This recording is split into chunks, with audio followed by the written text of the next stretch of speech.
Assalamualaikum warahmatullahi wabarakatuh. Bismillahirrahmanirrahim. Jadi istilah homo faber itu tadi saya bilang dari bahasa Latin, karena homonya sendiri dari bahasa Latin yang artinya manusia. Faber itu artinya menghasilkan sesuatu, menciptakan sesuatu, membuat sesuatu. Jadi manusia itu makhluk yang menciptakan sesuatu, membuat sesuatu, menghasilkan sesuatu. Makanya homo faber ini sering mudahnya kemudian diterjemahkan manusia itu makhluk yang bekerja. Ya karena untuk menciptakan sesuatu itu kan harus ada kerja yang dilakukan. Untuk menghasilkan sesuatu itu harus ada yang dilakukan. Jadi makna pertama dari homo faber itu adalah manusia sebagai yang bekerja.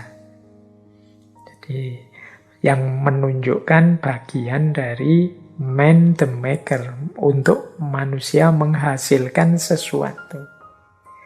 Berarti apa? Yo, kerja itu berarti sifatnya esensial dalam diri kita. Dia hakiki, bagian dari kodrat kita. Makanya manusia itu kalau ndak ngapa-ngapain sama sekali, ndak enak. Jadi ndak nyaman. Boleh teman-teman merasakan sendiri. Apa ada manusia yang bisa tidak ngapa-ngapain? Pasti dia ngapa-ngapain. Yo, Pak, tapi kan saya punya teman pengangguran, Pak, ndak bekerja. Ya pengangguran dalam arti profesi yang dikenal atau mungkin kerjanya ndak menghasilkan uang atau dia ndak jadi pekerja di mana. Tapi kan ndak mungkin ada orang itu ndak punya kesibukan sama sekali. Ya semoga ndak seperti guyonan hari ini kan, kesibukanmu apa hari ini? Wah, saya hari-hari ini sibuk sekali nganggur. Pekerjaan saya yang nganggur itu dan lain sebagainya. Tapi manusia itu hakikatnya kerja. Manusia itu mengendalikan nasib dan lingkungannya melalui aktivitas kerja.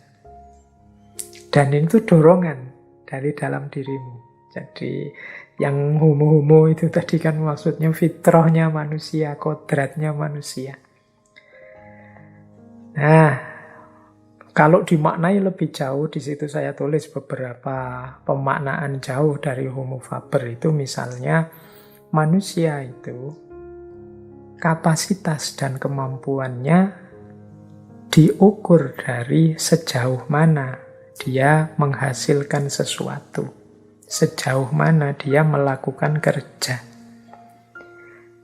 Jadi saya itu apa sih yang saya bisa, apa sih yang saya mampu, kapasitasku berapa atau seperti apa sih, itu biasanya dilihat aku bisa menghasilkan apa.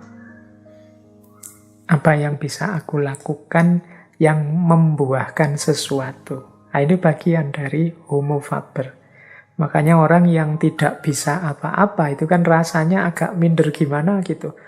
Wah, saya itu rasanya kok tidak bisa apa-apa. Itu kan teman-teman rasanya minder. Itu karena bagian dari dorongan makna diri kita sebagai makhluk yang bekerja atau menghasilkan sesuatu. Bahkan lebih jauh, manusia itu mampu mengenali dirinya dari apa yang mereka kerjakan. Jadi kalau kita ingin memahami siapa kita, ya yang kita lakukan kan merenungi diri kita.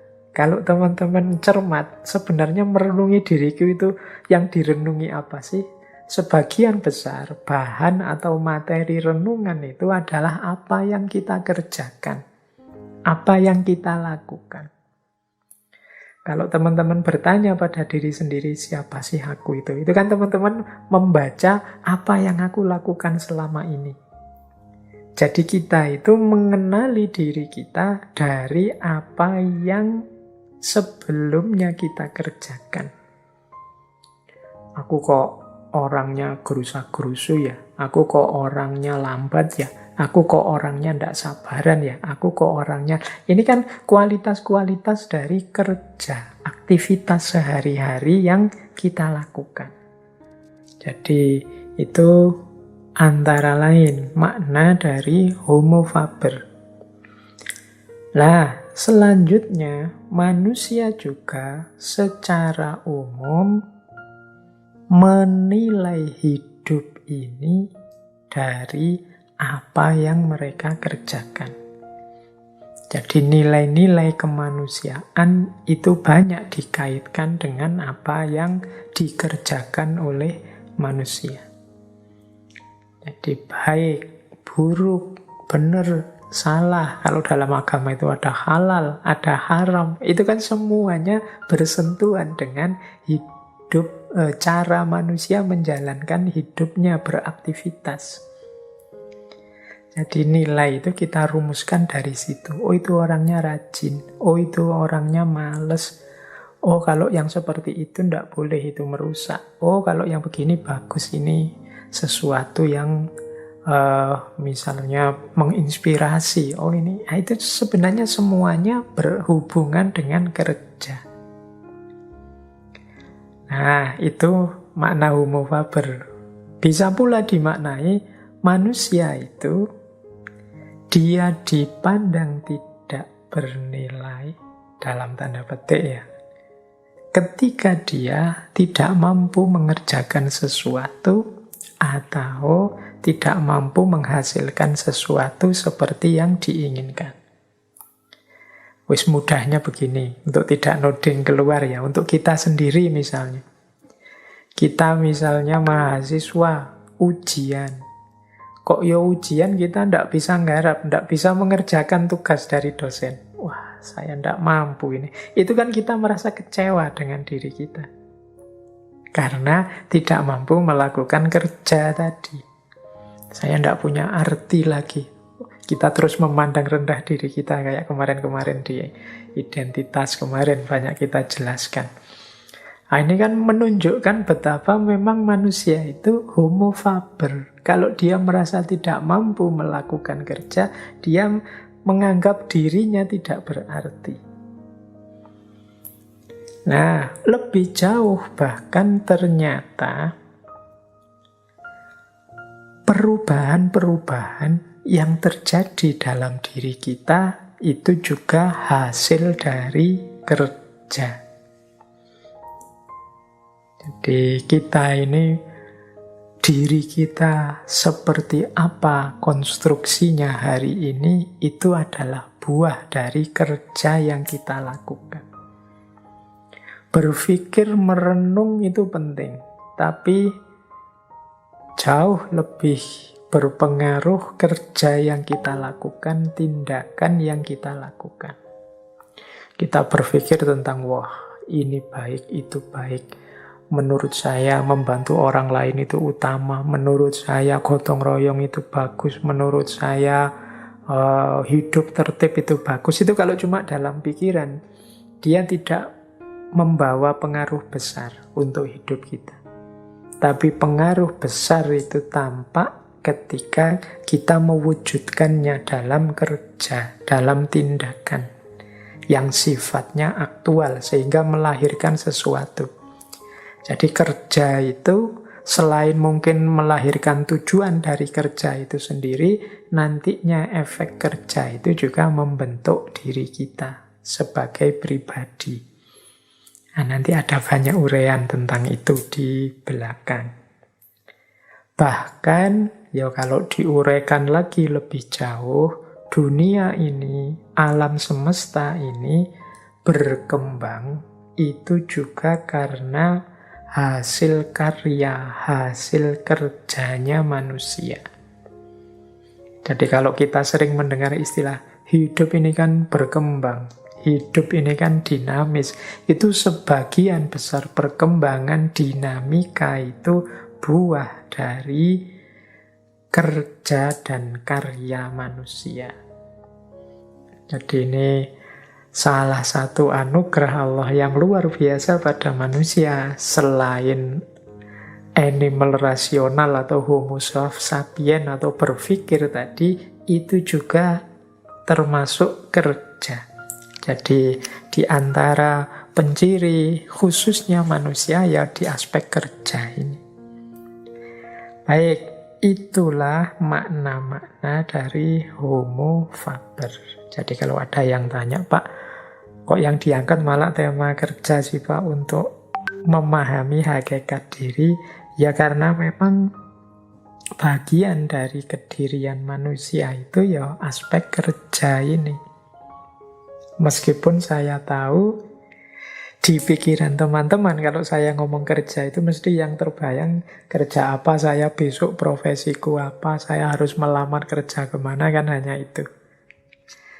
Makanya sering orang kemudian merasa tidak nyaman ketika membahas kerja ini karena diasumsikan kerja itu mesti nanti menyinggung diriku yang masih nganggur atau yang masih gamang dengan kerjaku di masa depan, profesiku di masa depan.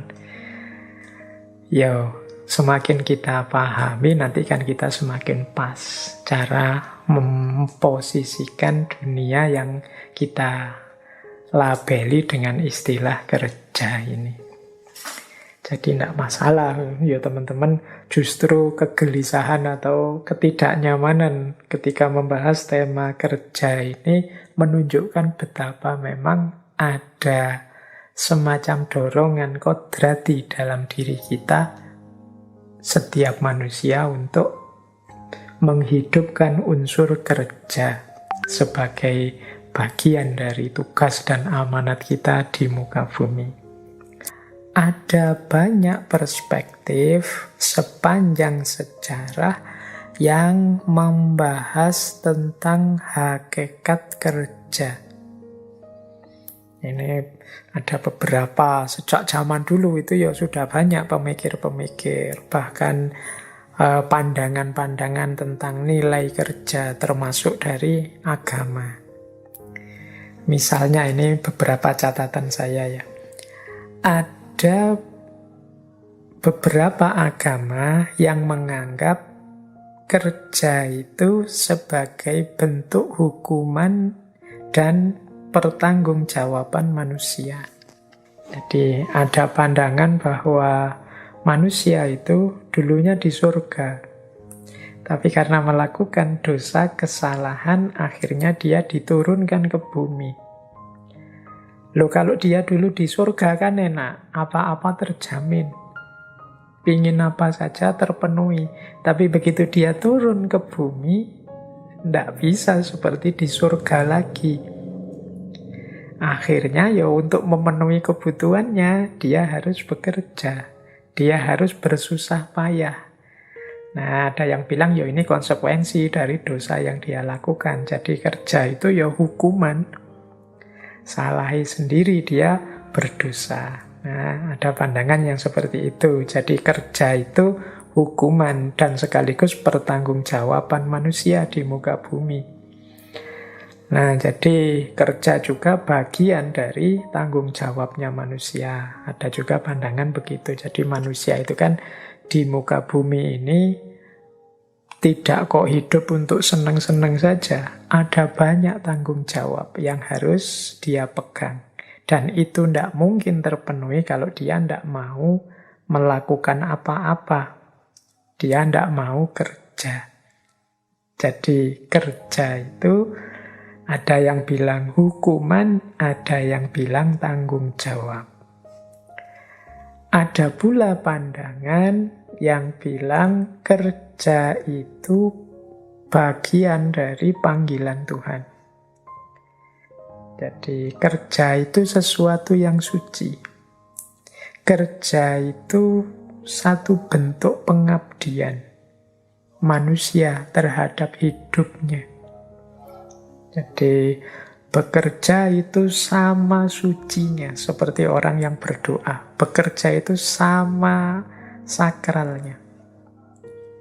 Kalau dalam Islam kan aktivitas apapun, kerja apapun yang kita lakukan, kalau niatnya lillahi ta'ala, itu dia nilainya ibadah. Itu sama-sama sakral.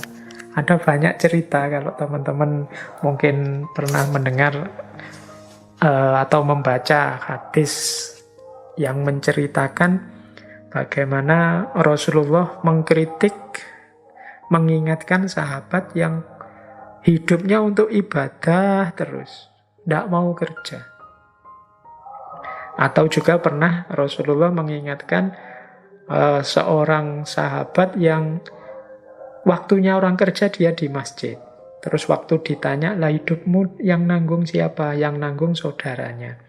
Maka terus Rasulullah bilang, wah saudaramu lebih mulia. Ibadahnya bisa terhitung lebih banyak daripada kamu. Karena kerja itu ternyata untuk memenuhi kebutuhan itu juga bagian dari ibadah. Jadi kerja ternyata juga termasuk panggilan Tuhan. Ini perspektif yang lain.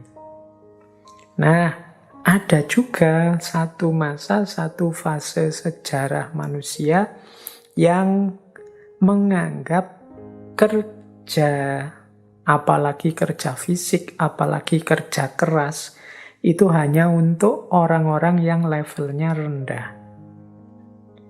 Ya, jadi ada pandangan tentang strata-strata manusia. Ada manusia level tinggi, ada manusia level rendah. Ya, kalau di barat misalnya ada zaman perbudakan.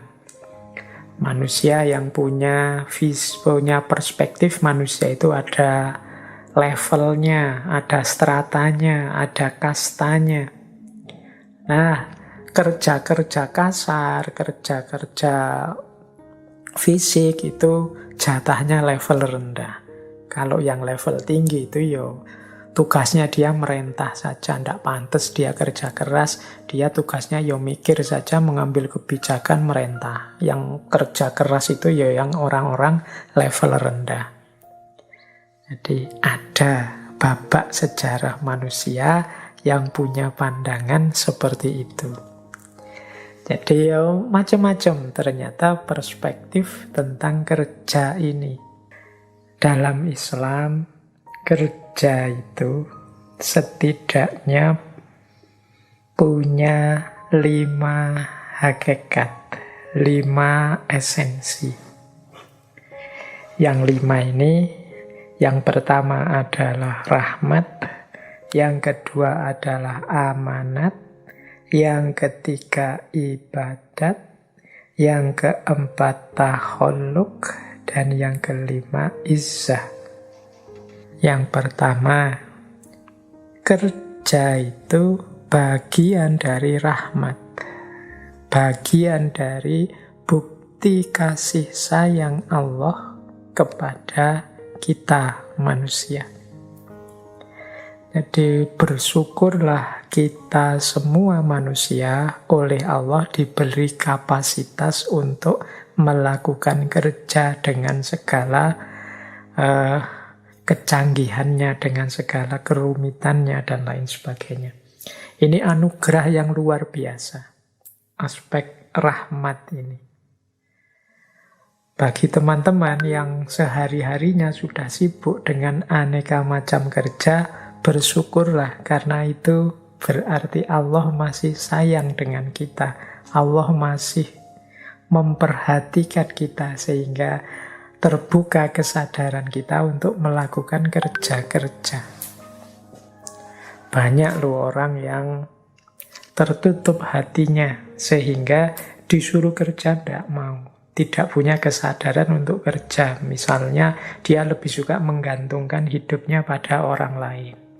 Berarti kita yang terbuka hati kita, terusik ketenangan kita untuk terdorong melakukan kerja demi kerja, itu berarti masih mendapat rahmat, mendapat sayangnya Allah. Ya lawannya kerja itu kan males. Jangan dikira, Pak lawannya kerja itu mikir. Enggak, kalau mikir itu bagian dari kerja juga. Lawannya kerja itu males. Jadi orang yang tidak mau kerja ya tentunya orang males. Salah satu sifat yang tercela, kasal. Jadi hakikat kerja yang pertama dia adalah rahmat. Bagian dari kasih sayang Tuhan pada kita. Berarti ketika kita, wah saya kok sibuk sekali ya, banyak aktivitas, banyak tanggung jawab yang harus saya selesaikan, bersyukurlah. Berarti Allah masih sayang dengan kita. Masih dibuka hati kita untuk sadar tanggung jawab kita. Yang kedua, kerja itu amanah. Jadi, ya sebagaimana kita tahu ya, manusia itu dalam hidup ini kan oleh Allah dihadirkan di muka bumi ini tidak hanya untuk senang-senang, tidak hanya untuk menikmati hidup, tapi ada tugas-tugas, ada amanat-amanat yang harus kita selesaikan, yang harus kita pertanggungjawabkan. Pak, saya kerja sebenarnya ndak mikir ke sana kok Pak, yang penting saya hanya biar ndak lapar saja, biar saya bisa makan cukup dan tetap sehat. Loh, itu juga bagian dari memenuhi amanat dari Tuhan. Tubuh kita ini adalah kan juga titipannya Allah yang harus kita jaga biar dia tetap sehat terus. Makanya kalau saya kerja hanya demi sesuap nasi biar tetap bisa makan dan sehat, Pak, itu sebenarnya sudah menunjukkan pertanggungjawaban kita pada Allah. Menunjukkan kita sedang memenuhi amanat dari Allah. Apalagi kalau itu untuk menafkahi keluarga, apalagi untuk menafkahi, mungkin membantu orang tua dan lain sebagainya. Apalagi kemudian untuk membantu sesama sekeliling kita dan lain sebagainya. Ini menunjukkan kita pribadi yang amanah. Kerja itu dalam rangka kita memenuhi amanat dari Allah dalam bentuk apapun. Ya enggak selalu definisinya kerja itu kan teman-teman membacanya kita mencari nafkah yang diberi uang atau diberi upah atau gaji. Kerja untuk misalnya memperbaiki jalan, kerja untuk membantu tetangga yang kesusahan, kerja apapun kan jenis-jenis kerja itu pasti bagian dari tanggung jawab kita atas amanat-amanat yang diberikan oleh Allah pada kita. Jadi kerja itu rahmat, kerja juga amanah. Orang yang tidak mau bekerja, tidak mau beraktivitas, tidak peduli tugas tanggung jawabnya di muka bumi, ya kita menyebutnya orang ini tidak amanah. Baik, itu rahasia kedua dari kerja. Yang ketiga, kerja itu bernilai ibadah. Nah, nilai ibadah ini tadi saya singgung sebentar. Apapun aktivitas kita, kalau nawaitunya, niatnya lillahi ta'ala dalam rangka memenuhi amanat tanggung jawab dari Allah, maka dia bernilai ibadah. Apapun itu. Tidak hanya sholat, zakat, puasa, haji yang bernilai ibadah. Apapun, kita kerja, kita bersih-bersih rumah, kita nyapu halaman, kita apapun yang kita lakukan, itu bisa bernilai ibadah. Jadi, ternyata ada banyak jalan untuk kita dekat kepada Allah. Ibadah itu kan cara kita mengabdi, menghamba kepada Allah. Sehingga Allah kemudian ridho dengan kita dan kita bisa kembali padanya dalam situasi yang mutmainnah, radiyatan mardiyah. Kita ridho dan diridhoi oleh Allah. Itu ternyata segala aktivitas, segala kerja yang kita lakukan bisa masuk bagian itu. Bagian dari ibadah. Jadi teman-teman, tidak harus kemudian orang yang tiap hari di masjid saja, orang yang tidak pernah kemana-mana ibadah, wiritan saja kemana-mana bawa tasbih. Itulah seorang abid, ahli ibadah. Tapi juga orang yang mungkin kelihatan pekerja keras sekali, atau kadang-kadang kita menyebutnya ini pekerja kasar, kerja di jalan-jalan. Kita kan sering lihat orang kerja kelihatannya berat sekali, siang-siang dan lain sebagainya. Itu nilainya bukan hanya nilai duniawi, itu bisa bernilai ibadah. Ya tentu saja kalau niatnya pas, cocok. Jadi jangan dikira orang yang beribadah itu yang sehari-harinya di masjid terus, atau kemana-mana pegang tasbih terus, atau pakai baju apa, dan lain sebagainya.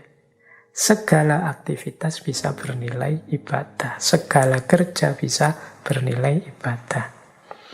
Nah, itu rahasia yang ketiga. Rahasia yang keempat dari kerja adalah takhalluk. Takhalluk itu mungkin kalau pakai bahasa Indonesia itu diterjemahkan pembentukan karakter, pembentukan akhlak.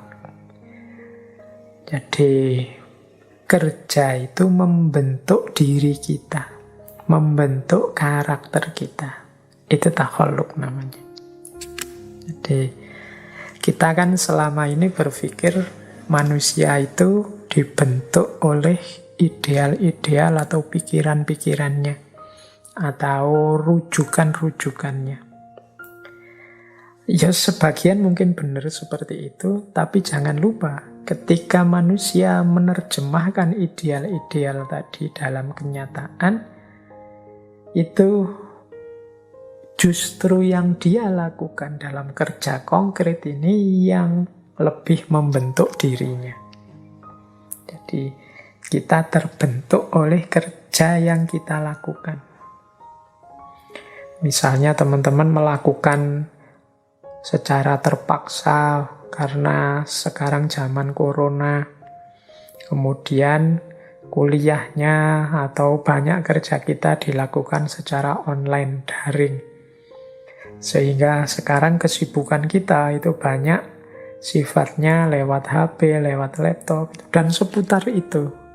Loh, gaya hidup kita, kepribadian kita, pola hidup kita itu kan akhirnya pelan-pelan tercetak sebagai manusia yang bergaya hidup digital dengan segala pola dan konsekuensinya, dan itu pasti mempengaruhi isi diri kita. Itu yang disebut takhalluk. Jadi kalau dulu akhlak adab di dunia nyata, sekarang mungkin agak beda akhlak adab di dunia maya. Yang ini pelan-pelan membentuk diri kita. Mereka yang kerjanya di kantor setiap hari, berhubungan dengan formalitas-formalitas pekerjaan, dengan mereka mungkin para seniman yang kerjanya lebih bebas, tidak terlalu banyak terikat aturan misalnya, itu kan pasti terbentuknya mentalitas dan karakternya berbeda.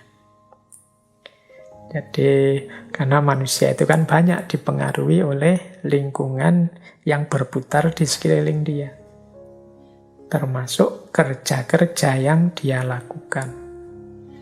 Jadi rahasia yang keempat dari kerja, kalau menurut agama ya takhalluk. Makanya penting kita memastikan kerja yang kita lakukan itu sesuatu yang baik, sesuatu yang benar, sesuatu yang pantas, berakhlak dan beradab. Karena pada gilirannya kerja itulah yang membentuk diri kita, menjadi dasar eksistensi kita. Sering saya sampaikan bahwa manusia itu hakikat dirinya itu bukan sesuatu yang harga mati. Dia terbentuk oleh kebiasaan-kebiasaan. Ya kebiasaan itu kan berarti aktivitas-aktivitas, kerja-kerja yang dia lakukan secara rutin dan kontinu. Orang yang terbiasa bohong, ya dia jiwanya terbentuk jadi pembohong. Yang aktivitas kerjanya menuntut dia sering bohong, terbentuk jadi pembohong. Demikian juga sebaliknya. Inilah yang dimaksud bahwa kerja bernilai takhalluk. Yang kelima, kerja juga berhubungan dengan izzah, kehormatan diri. Jadi, status kita di tengah masyarakat. Ini seperti yang kita jelaskan tadi ya sebelumnya, bahwa kerja itu berpengaruh terhadap pengakuan, penerimaan, dan status kita di tengah masyarakat. Jadi kerja itu punya unsur izzah. Di tengah masyarakat kan sering dianggap tidak utama atau dianggap tidak pantas kok ada orang misalnya tanggung jawabnya banyak, sudah punya keluarga atau anak yang jadi tanggungannya, tapi kok dia malah tidak mau kerja. Itu kan statusnya rendah di tengah masyarakat. Atau orang yang tergantung pada orang lain, tidak bisa memenuhi kebutuhannya sendiri, menunggu pemberian orang lain. Nah, ini orang seperti ini itu bisa kehilangan harga dirinya, kehilangan izzahnya. Maka di antara rahasia dan makna kerja itu izzah. Orang yang banyak kemampuan, banyak kebiasaan, aktif melakukan berbagai aktivitas, itu keberadaannya lebih diakui di tengah masyarakat. Dia juga dipandang orang yang punya nilai, orang yang bernilai. Dibandingkan orang yang mungkin, kalau bahasanya anak-anak hari ini ada istilah rebahan saja. Jadi tidak ngapa-ngapain. Tidak ada sesuatu yang keluar dari dirinya. Tidak aktif, tidak produktif. Ini di tengah masyarakat itu mungkin dia dianggap, kalau bahasa Arab itu ada pepatah wujuduhu ka'adamihi. Wujuduhu ka'adamihi itu dia ada atau keberadaannya dianggap tidak ada. Jadi dia ada dianggap tidak ada. Wujud tapi dianggap adam. Adam pakai ain ya, bukan pakai alif. Nanti disamakan dengan Nabi Adam. Adam itu artinya tidak ada. Jadi wujuduhu ka'adamihi itu keberadaannya sama seperti dia tidak ada. Kamu ada atau tidak nambah apa-apa. Tidak memberikan apa-apa, tidak berkontribusi apa-apa. Mungkin karena malas, karena tidak mau ngapa-ngapain. Itu kan izzah, harga diri. Tidak enak kan kita kalau dipandang rendah oleh orang lain seperti itu.